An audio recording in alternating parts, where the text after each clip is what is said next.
Okay, नमस्ते, स्वागत है आपका आज के सेशन में। तो जैसा कि अभी तक हमने सभी ग्रहों के बारे में एक जनरल आइडिया लिया है कि सूर्य, चंद्र, मंगल, सभी का प्लैनेट के बारे में। तो इस सेशन में सबसे पहले तो मैं एक सभी ग्रहों का एक ओवरव्यू देना चाहूँगा। एक क्विक ओवरव्यू मतलब हमेशा आपके दिमाग में कम से कम क्या चीज़ आपको पता होनी चाहिए कि सूर्य जैसे ही आप कुंडली में देखो तो उससे आपके दिमाग में क्या आप याद रखें कि जो ग्रह होते हैं हमारी कुंडली में आप इसको बहुत एंगल तरीके से आपको याद रखना है। सिर्फ ऐसा नहीं कि सूर्य बैठा है तो उसका मीनिंग ये है उस आप उसको हजार तरीके से दिमाग में विजुलाइज करना सीखें। जैसे नंबर वन, कुंडली में जो ग्रह होते हैं वो आपके आसपास के ही लोग होते हैं।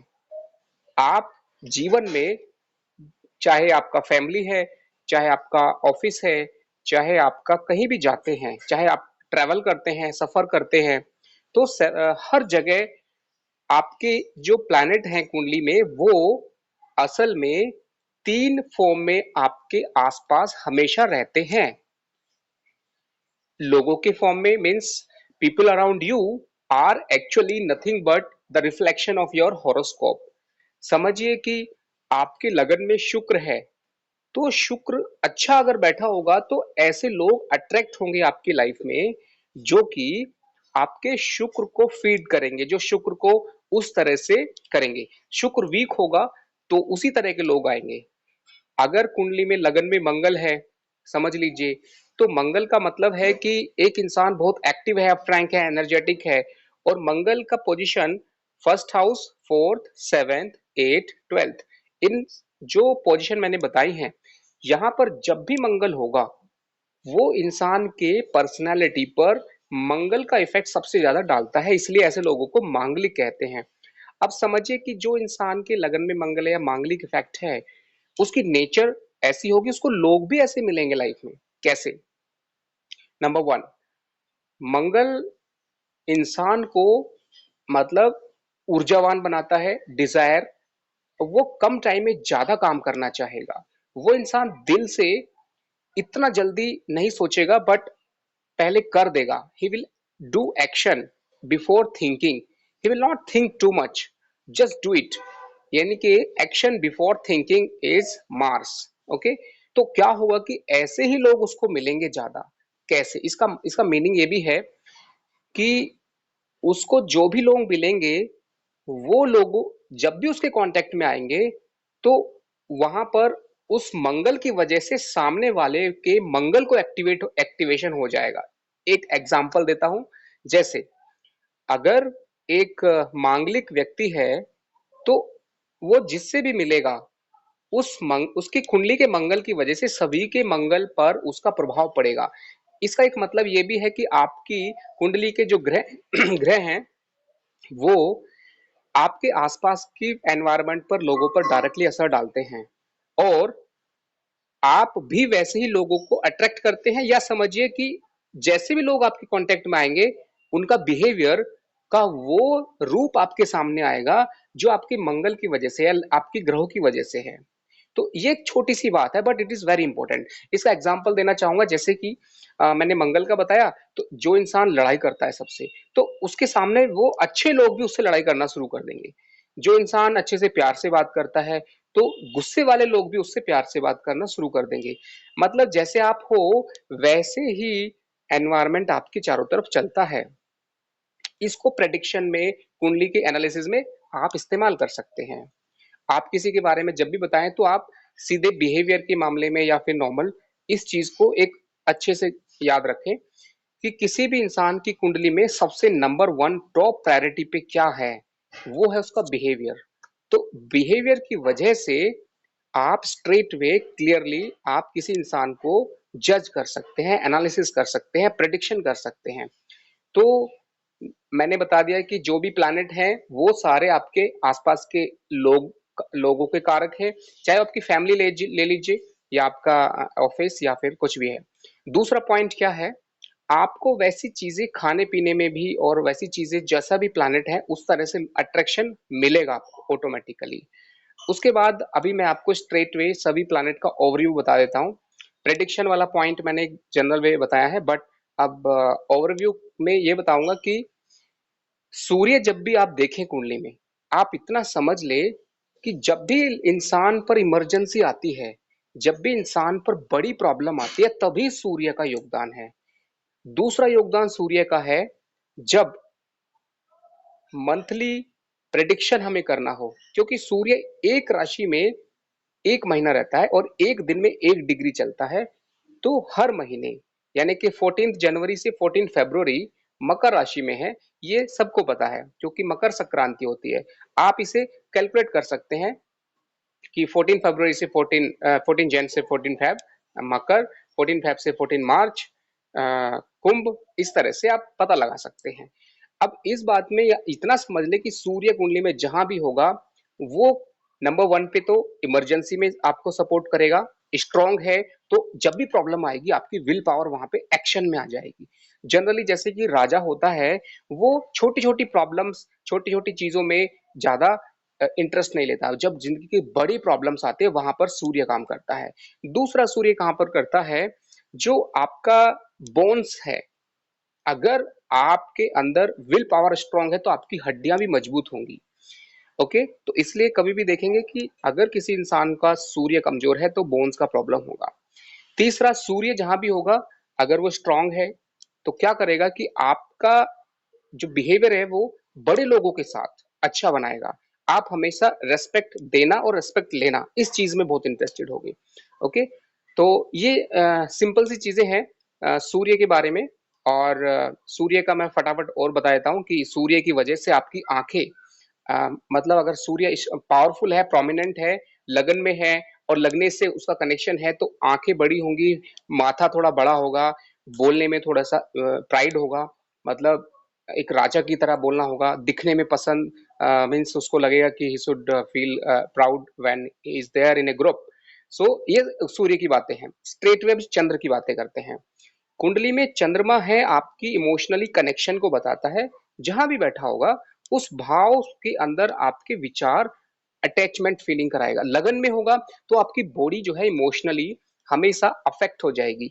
आप अच्छा सोचेंगे तो आपकी बॉडी पे डायरेक्ट असर पड़ेगा, मतलब पॉजिटिव सोचेंगे, निगेटिव सोचेंगे डायरेक्टली आपको खुशी होगी खुशी दुख जो भी है, हर चीज का आपकी बॉडी पे असर पड़ेगा। दूसरे भाव में अगर चंद्रमा आ जाता है तो चंद्रमा क्या करता है, आपके धन में इमोशंस को कनेक्ट कर देता है। मतलब आप धन का इस्तेमाल करेंगे एक तरह से इमोशनली किसी को जीतने के लिए। फैमिली में आप धन का इस्तेमाल कर सकते हैं, यानी कि आपका धन जो है इमोशन से कनेक्ट हो जाएगा। ओके, चंद्रमा जहां भी जिस भाव में जाएगा उस भाव से इमोशंस को कनेक्ट कर देगा। तीसरा भाव होता है कुछ करना, इंसान की इमोशंस से चंद्रमा कनेक्ट हो जाएगा। कैसे? जैसे कि आप का अचानक से प्लान बन जाएगा, क्योंकि चंद्रमा क्या करता है, अचानक से विचार लाता है। ओके, तो जब भी जिस भाव में होगा, तीसरे भाव में है तो आप अचानक से छोटे छोटे काम तुरंत डिसीजन लेंगे कि ये करना है, तुरंत आपके मन में आया और तुरंत आपने कर दिया। ओके, ये इमोशंस थर्ड थर्ड हाउस के चंद्रमा का है। फोर्थ हाउस का चंद्रमा क्या करेगा कि आपका जो जहां भी आप रहते हैं, आप जगह के हिसाब से आपको एक इमोशंस कनेक्ट हो जाएगी जगह के हिसाब से। मतलब आपको कुछ खास जगह बहुत पसंद होगी, आप कुछ खास जगह ना पसंद होंगी। आपका जो मतलब समझिए फोर्थ हाउस जो है वो प्लेजर्स का है, वो आपका पीस का है, मन की खुशी का है। तो ये जगह के हिसाब से आपके इमोशनल कनेक्शन बन जाते हैं। पांचवें भाव में जब भी चंद्रमा होगा तो आपके मन में क्रिएटिविटी, किसी भी क्रिएटिविटी को लेकर आपके भाव जग जाएंगे। जैसे कि क्रिएटिविटी कुछ भी हो सकती है, म्यूजिक हो सकता है, गाना हो सकता है, आप इमोशनली बहुत कनेक्ट हो सकते हैं उससे। ओके, तो ये चंद्रमा का मतलब एक मैंने एक सिंपल वे में बताया कि चंद्रमा जहां भी बैठेगा उस भाव से जुड़ी हुई चीजों में इमोशनली कनेक्ट कर देगा। अगली बात, जैसे कि मैंने पांचवें भाव को बताया, छठे भाव में चंद्रमा जब भी वीक हाउसेज में बैठेगा, 6, 8, 12, यहाँ पे जब भी बैठेगा वो इंसान के अंदर हमेशा खांसी, नजला, जुखाम ये प्रॉब्लम जरूर देगा। 6, 8, 12 का चंद्रमा हमेशा खांसी, नजला, जुखाम, सेंसिटिविटी को बढ़ा देगा। वो इंसान के जो समझिए कि एनवायरमेंट है या कुछ भी है उसके ऊपर बहुत जल्दी असर पड़ेगा। ओके, तो सातवां स्थान पे अगर चंद्रमा होगा तो चंद्रमा जो है हमें इस दुनिया से जुड़ने में, किसी इंसान से मिलने में या किसी समझिए चाहे मैरिड लाइफ है, चाहे किसी इंसान से बात करने के टाइम पे बीच में इमोशंस हमेशा आ जाएँगी। यानी कि हो सकता है कि वो इंसान अच्छा है या बुरा इससे कोई फ़र्क नहीं पड़ता, लेकिन आपकी इमोशंस ज़्यादा इम्पोर्टेंट होंगी इस दुनिया से जुड़ने के लिए। तो 7th भाव का जो चंद्रमा है वो इंसान को देखा जाए, अगर वहाँ पर पॉज़िटिव दृष्टि है बृहस्पति की, तो समझिए कि वो इंसान सबके बारे में बहुत अच्छा इमोशनली कनेक्ट हो जाएगा, सोचेगा। नेगेटिव जुड़ जाएगा तो हमेशा गलत सोचेगा, लोगों के बारे में, लॉजिकल सोचेगा, इमोशंस कम हो जाएँगी थोड़ी, ओके? हाँ, पूनम शर्मा जी ने पूछा है कि अगर उच्च का चंद्रमा छठे में हो, देखिए जैसे कि उच्च का चंद्रमा क्या है कि वो इमोशंस का जो फ्लक्चुएशन है, जब भी चंद्रमा उच्च का होगा, इतना समझ लें कि चंद्रमा उच्च का होने से नंबर 1 उसके अंदर जो रिसीविंग कैपेसिटी है और ट्रांसमिट कैपेसिटी है वो बढ़ जाएगी। मतलब अगर उच्च के चंद्रमा के ऊपर अच्छा प्रभाव है तो बहुत बड़ा अच्छा असर डालेगा। खराब प्रभाव है तो वो उसी दिशा में बढ़ जाएगा। मतलब चंद्रमा उच्च का होने का मतलब है कि आपका जो मन है वो बहुत ही ज्यादा होल हार्टेड है। कहीं पे भी कुंडली में चंद्रमा बैठा है, इसका नुकसान भी हो जाता है। कैसे? एक इंसान है कि वो सामने वाले से इतना जल्दी जुड़ जाता है उच्च के चंद्रमा की वजह से, इमोशंस मतलब उसे विश्वास जल्दी कर लेता है और बहुत जल्दी कनेक्ट हो जाता है, और वो भूल जाता है कि सामने वाला कभी परेशान उल्टा गलत रेस्पॉन्स भी दे सकता है। तो ऐसे लोग क्या होते हैं कि उनके साथ लाइफ में धोखा, उनके साथ प्रॉब्लम्स भी बहुत आती हैं। छठे भाव में कोई भी ग्रह उच्च का हो या स्वग्रही हो, वो अच्छा नहीं है। छठे भाव का जो मालिक है वो हमारी लाइफ में हर्डल्स लेके आता है, वो कमजोर होना चाहिए। अगर छठे भाव में उच्च का चंद्रमा है यानी कि छठे भाव का मालिक, sixth Lord is has become strong, it is not a good situation. whenever sixth lord has become strong, it means that every small problem of your life will become more strong, मतलब it will be hurdle for you. तो छठे भाव में कोई भी ग्रह समझ लीजिए 6, 8, 12 में कभी भी कोई भी ग्रह स्वग्रही बैठ जाए, उच्च का बैठ जाए, वो अच्छा नहीं है। वो इसलिए अच्छा नहीं है क्योंकि उस भाव का स्वामी हमेशा लग्नेश से कमजोर होना चाहिए। लग्नेश मतलब आप खुद हैं। लग्नेश अगर नीच का हो जाए और छठे भाव का मालिक उच्च का हो जाए तो क्या होगा? लग्नेश का मतलब है कि आप खुद जो हैं किसी वजह से हेल्थ वाइज थोड़ी सी प्रॉब्लम आई, आपका हेल्थ डाउन हो जाएगा। और जो छठे भाव का स्वामी है वो उच्च का है, तो प्रॉब्लम इतनी बड़ी हो जाएगी कि आपकी लाइफ में हमेशा एक फाइट चलेगी, आपके हेल्थ की और आपके स्ट्रगल की, प्रॉब्लम्स की। आठवें भाव का मालिक स्वग्रही होके बैठ जाए, आठवें भाव का मालिक स्ट्रांग बन जाए, तो क्या होगा? आपकी लाइफ के अंदर जो फियर फैक्टर है, हिडन फैक्टर है, आप जो सोचते हैं चीजों के पीछे क्या चल रहा है, इतने ज्यादा सोचने लगेंगे कि आप खो जाएंगे, नॉर्मल चीजों के बारे में सोचना भूल जाएंगे। आठवां भाव इंसान को पर्दे के पीछे, चीजों के पीछे, रहस्य, इन सब चीजों में बहुत इंटरेस्ट देता है। तो वो एक तरह से अच्छा उनके लिए है जो रिसर्च में जाते हैं, अच्छा उनके लिए है जो वैरागी है, अच्छा उनके लिए जो फैमिली से कोई कंसर्न नहीं है। ओके? तो सिंपली 6, 8, 12 में जब भी कोई ग्रह स्वग्रही या उच्च का होगा, तो वो एक प्रॉब्लम है। अगर फॉर वृश्चिक लगन, सिक्स्थ लगन lord are the same. Yes, वृश्चिक लगन में बहुत ही इंटरेस्टिंग क्वेश्चन पूछा है। वृश्चिक लगन, Scorpio in the first house, उसमें क्या होगा कि मंगल लगन का मालिक है और छठे भाव का मालिक है। तो एक बहुत ही इंटरेस्टिंग चीज है, जब भी कोई प्लेनेट दो हाउस का मालिक बनता है, उस सिचुएशन में हमें बहुत ही इंटरेस्टिंग वे में समझना है। जैसे वृश्चिक लगन में मंगल लग्नेश है तो उसका, अगर समझिए कि वो भाग्य स्थान में बैठ जाता है नीच का होके और छठे भाव का मालिक है, तो छठे भाव का मालिक का नीच का होना, it is a good thing that every small problem has gone down, every problem coming from the sixth house has gone down because it is debilitated, वो नीच का रिप्रेजेंट कर रहा है मंगल। लेकिन लग्नेश नीच का होके बैठा है, इसका ये मतलब है कि if you are not taking care of health, Mangal जो है, अगर आप ज्यादा काम करेंगे, मंगल मीन्स नाइन्थ हाउस में है, नीच का है, डेबिलिटेड है, तो आपका हेल्थ को प्रॉब्लम बहुत जल्दी हो सकता है।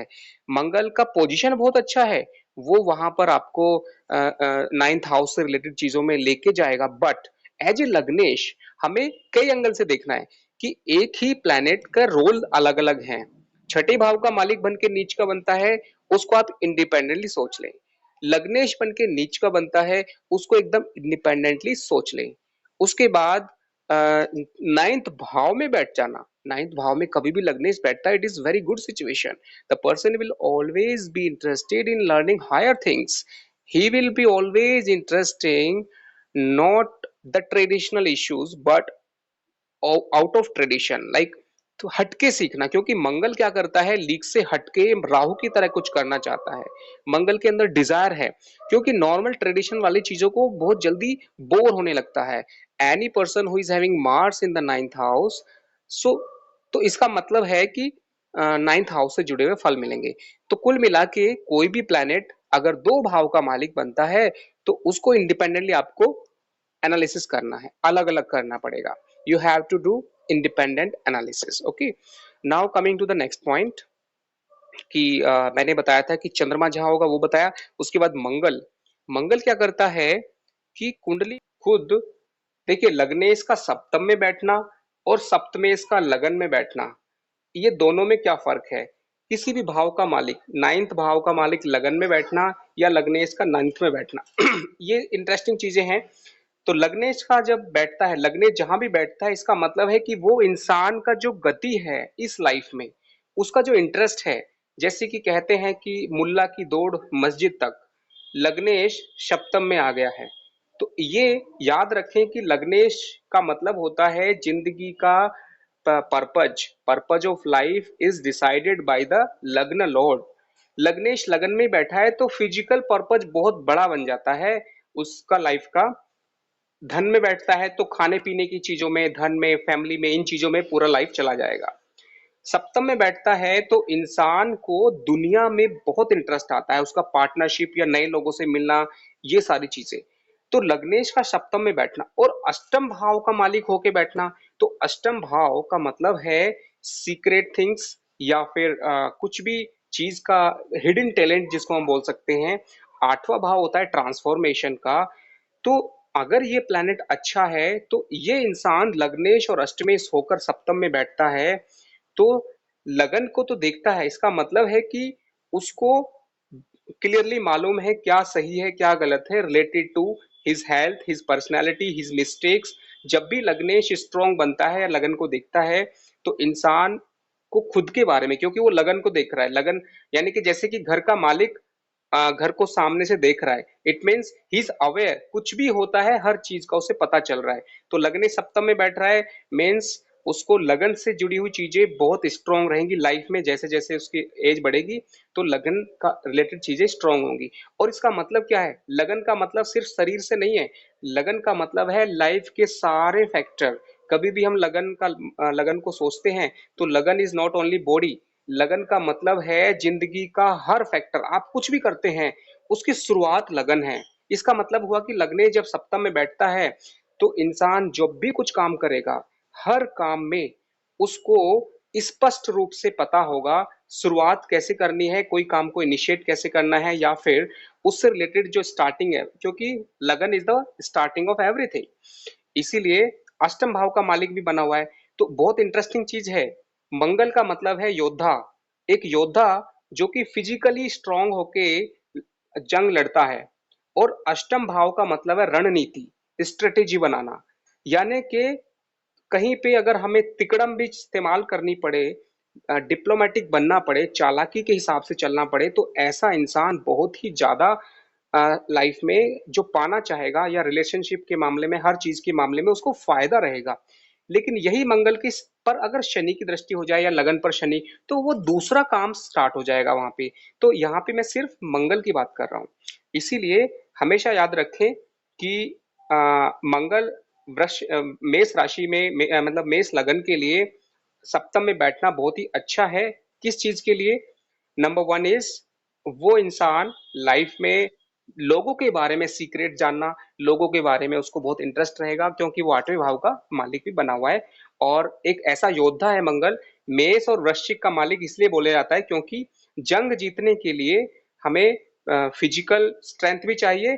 और आठवां भाव होता है हमारी डिप्लोमेसी, रणनीति, सिचुएशन। देखिए, छठा भाव मैंने बताया था छोटी प्रॉब्लम को हैंडल करने के लिए हमारा रिएक्शन क्या है, हमारी कैपेसिटी क्या है। आठवां भाव क्या है? बड़ी प्रॉब्लम को हैंडल करने के लिए हमारा रिएक्शन क्या है, हमारी तैयारी कैसी है, हम किस तरह से जिंदगी में बड़ी प्रॉब्लम्स के लिए कितने तैयार रहते हैं। चाहे वो कोई भी प्रॉब्लम है, हेल्थ की भी हो सकती है, वो कोई भी प्रॉब्लम हो सकती है। ठीक है? तो चलिए, अभी मैंने बताया था मंगल के बारे में कि कुंडली में मंगल कहीं पर भी बैठेगा, वो इंसान को हमेशा ऐसी चीजों को रिप्रेजेंट करता है जिनको हम टच कर सकते हैं, जिनको हम पाना चाहते हैं फिजिकली। मतलब जैसे कि आपने देखा होगा कि एक अचीवमेंट होता है मेंटल एबिलिटी, जिसमें हमारे अंदर कोई बहुत बड़ा ज्ञान की प्राप्ति हो जाए, वो मंगल नहीं देगा। मंगल हमेशा आपको देगा ऐसी चीजों को पाना जिनको आप टच कर सके, या फिर एसेट्स वाली चीजों में जहां पर आप चीजों को देख सके, पर्टिकुलरली विजिबल चीजों के लिए। तो मंगल कुंडली में जहां भी बैठेगा उस हाउस से जुड़े हुए चीजों में बहुत ज्यादा इंटरेस्ट देगा और डिजायर देगा और इंसान को एनर्जी देगा। अगला ग्रह है बुध। कुंडली में बुध जहां पर भी बैठता है, उस भाव से जुड़ा हुआ इंसान को calculation plus analysis factor plus उस भाव से जुड़ी हुई चीजें उसके दिमाग में बैकग्राउंड में चलती रहती हैं। जैसे कि लगन में अगर बैठ जाएगा तो उसकी हर चीज के ऊपर, क्योंकि लगन तो है हर चीज का एक केंद्र है, तो बुध का लगन में आना का मतलब है कि the person will be very much thoughtful. वो इतना सोचेगा, कैलकुलेट करेगा, हर टाइम उसका दिमाग चलता रहेगा, प्लस माइनस।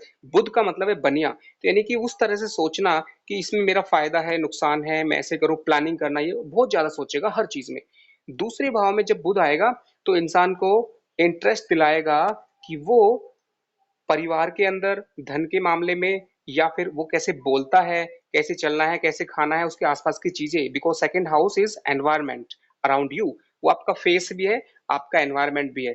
थर्ड हाउस में अगर बुध होगा तो वो बताएगा कि आप लाइफ में हर काम को जब भी करते हैं, अगर बुध मजबूत होगा तो हर काम को आप फटाफट डिसाइड करके एक्शन ले सकते हैं। बुध कमजोर हो जाएगा थर्ड हाउस में तो आपके किसी भी काम को ब्लॉक कर सकता है बुध वहां पे। क्योंकि बुध क्या करता है, छोटी सी प्लानिंग में बहुत टाइम वेस्ट करा सकता है, छोटे से काम को बड़े, बहुत बड़े काम को भी फटाफट करा सकता है। क्योंकि बुध का मतलब है किसी चीज का मैनेजमेंट। बुध का मतलब है कि आप कैसे एक्सप्रेस करते हैं, आप कैसे फटाफट, आपके सामने 10 लोग खड़े हैं, आपको जो है समझिए कि उनसे अपना काम निकालना है। बुध मजबूत होगा तो आपका दिमाग एकदम से काम करना शुरू कर देगा कि मुझे किस इंसान को किस तरह बात करनी है कि मेरा काम बन जाए। बुध का मतलब है कि रिसोर्सेज का, आपके आसपास की चीजों का, आपके आसपास के लोगों का एक्सप्लॉयटेशन या फिर उनसे फायदा उठाने की टेंडेंसी। बुध का मतलब है कि आप क्या चाहते हैं उसको कम शब्दों में स्पष्ट रूप से कैसे बोला जाए। चलिए, तो बुध जहां भी बैठेगा उस भाव से जुड़े हुए चीजों में आपको थॉटफुल बनाएगा। दूसरी चीज है, बुध जहां भी बैठता है उस चीज के बारे में आपको हमेशा कंफ्यूजन जरूर आता है। कंफ्यूजन मतलब आप बहुत ज्यादा सोचते हैं उस भाव के बारे में, उस भाव से जुड़ी हुई चीजों में आपका दिमाग इतना ज्यादा चलता है कि फाइनली यू फील कि मैं कंफ्यूज हूं उस चीज को लेके।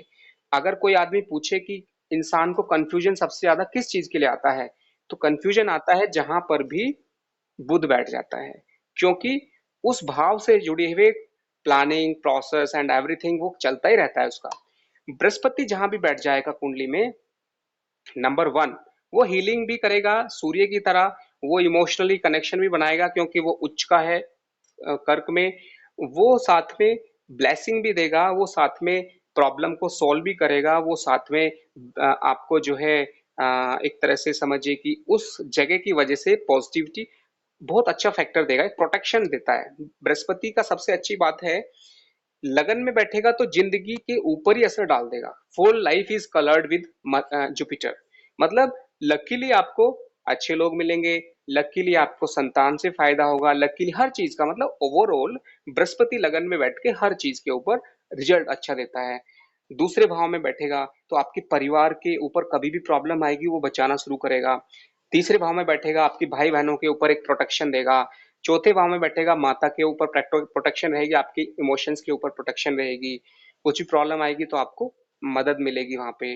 पंचम भाव में बृहस्पति बैठेगा, तो आपके बच्चों के लिए, आपकी एजुकेशन के लिए, आपकी क्रिएटिविटी के लिए, आपको अगर लॉटरी चाहिए, आपको अगर भक्ति है, आपका पिछले जन्म के कनेक्शन को जोड़ना है, या फिर समझिए कि आपको कितना चीजें याद रहती हैं, आपने 10th क्लास में क्या पढ़ा था, बचपन में क्या चीजें की थी, उनका फायदा उठाना।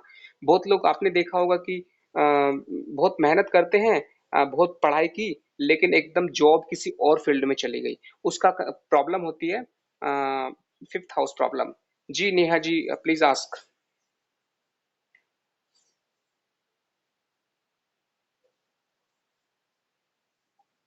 जी नमस्ते।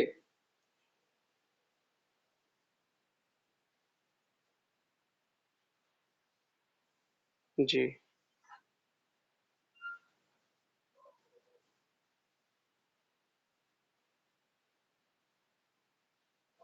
जी जी।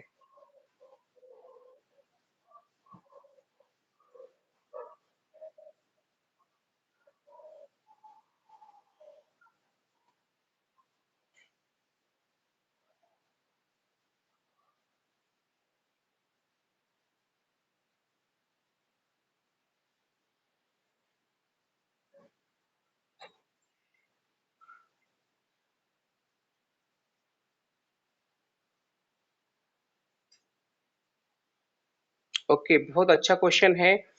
जब हम whenever we think in the lowest level that Shani है वो 8th हाउस का स्वामी है, 9th का है। आप हमेशा याद रखना है कि 8th house also help for 9th house. whatever struggle, whatever you have capability to handle big problems of life, that will help you to learn new things and it will give you a new life in form of 9th house. So basically जैसे ही आप शनि को मजबूत करेंगे, शनि को मजबूत करने का सीधा सा मतलब है पेशेंस, ऑनेस्टी, वैराग्य। आपका फोकस बहुत ज्यादा रहेगा, you will not think much about anything else when you are focusing on something. आप एक बार किसी चीज के बारे में सोचेंगे, then you will not think other things, and it is good thing. And because of this eighth house thing, you will get result through ninth house also. तो बेसिकली अगर हम बोले कि ये निगेटिव वे में रिजल्ट कब दे सकता है, ये निगेटिव वे में तब रिजल्ट देगा अगर आपने शनि को वीक किया। क्योंकि शनि जो है 10, 11, मकर और कुंभ, Capricorn and Aquarius, it means Saturn has a tendency to work start work from the Capricorn and getting result from the Aquarius। कभी भी विच एवर हाउस कहीं पे भी बैठता है, चाहे वो पॉजिटिव हाउस है, नेगेटिव हाउस है, या बहुत पॉजिटिव है, but wherever, just remember Saturn always gives result of that is 11, that is Aquarius, and the work energy started from, or the like workplace, or you can say the field or the karma, that is 8th house। okay, जैसे कि आपका case में है 8th house में, so 8th house has become the karma field where you will explore it, you will explore as much, you will get result। Ninth house means a new dimension of mind, new dimension of thought process, or a new life, or new blessings you will earn, like ideas. Ninth house is actually the house of ideas. Ideas means when you have done lot of struggle through eighth house, you will have lot of ideas that I did this struggle and got this idea, I did this workshop and got this idea. So workshop is the eighth house and the idea is the ninth house. So eighth and ninth house are very interesting two house which are connecting beautifully. One house is a workshop, another house is the result. So simply, if you are going to strong Saturn through so many means, it will affect you in both the houses. For example, it will make you more and more interested in those things which are secret in nature, which are hidden, which are something like which can make you too much focus, too much focus on something, one thing, and other things can be missed out and start giving you problem. It is simply you have 10 members in family and you are focusing only one member. As a mother, as a father, as a brother, whatever, if you are just focusing on one thing, you may get result from the one thing, but other things go down.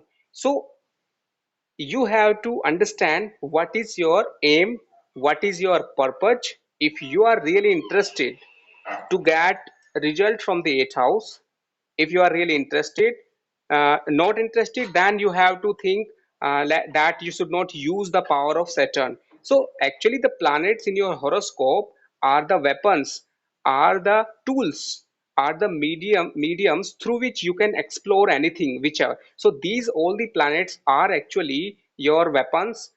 Now it is up to you where you want to use that. Okay, so we'll meet again after 2 minutes. After 2 minutes we'll back and we'll continue with this question answer session. Okay, so